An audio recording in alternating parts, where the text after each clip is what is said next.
ఇందిరమ్మ ఇల్లు ఇది ఒక అద్భుతమైనటువంటి పథకం. జీవితంలో మర్చిపోలేరు. ఇందిరమ్మ ఇల్లు కట్టుకున్న పేదవాళ్ళలో అతి పేదవాళ్ళు మన ప్రజా ప్రభుత్వాన్ని, మన ముఖ్యమంత్రి గారిని, మన గోదావరి శేఖర్ గారి మంత్రిగా ఉన్నటువంటి మనందరి ప్రియతమ నాయకులు మన శ్రీరంగ మర్చిపోలేరు.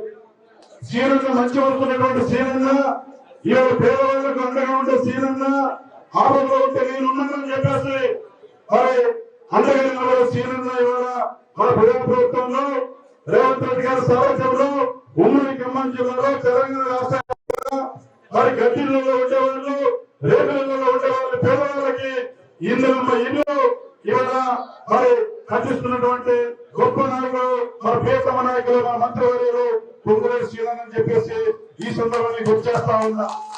ఎంత మంచి మనసు అంటే శ్రీరన్న మీకు తెలియదు కాదు. శ్రీరన్న కాలు వచ్చిందంటే మరి అక్కడ మిగతా వాళ్లకు బ్యాండు వాయించడమే. ఆ రకంగా శ్రీరన్న రాజకీయాలలో వచ్చిన దగ్గర నుంచి రేపు వరకు కూడా తిరగని శక్తిగా ప్రజాదరణ పొందుతూ ఉమ్మడి ఖమ్మం జిల్లాలోనే కాకుండా తెలంగాణ రాష్ట్రంలోనే కాకుండా ఉమ్మడి తెలుగు రాష్ట్రాల్లో కూడా అభిమానం పొందినటువంటి అతి తక్కువ సమయంలో అభిమానం పొందినటువంటి గొప్ప నాయకుడు మన శ్రీరన్న. ఇవాళ మొదటి విడతలో నాకు 3,500 వచ్చినాయి. ముఖ్యమంత్రి గారు ఇచ్చారు 3,500 బిల్లు. ఇవి సరిపోవు. శ్రీరన్న అంటే హైదరాబాద్ పోయి ముఖ్యమంత్రి గారితో మాట్లాడి వెంటనే మరో స్పెషల్ కొత్తగా 5,000 కోట్ల బలంగా ఇల్లు ఇచ్చినటువంటి మహానుభావుడు గొప్ప వ్యక్తి మన పొంగులేటి శ్రీరన్న అని చెప్పేసి ఈ సందర్భంగా చెప్తా ఉన్నా.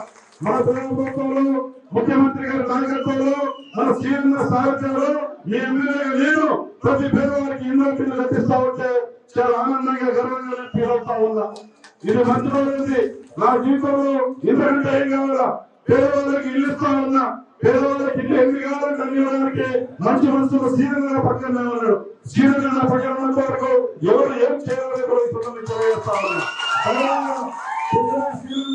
పొంగులేటి శ్రీరన్న ఉన్నంత వరకు ఎవరు ఏం చేయాలో ఒక ఇంట్లో ఎక్కడ ఏమని చెప్పేసి కూడా ఈ సందర్భంగా గట్టిగా చెప్తా ఉన్నా. నేను గట్టిగా చెప్తా ఉన్నా.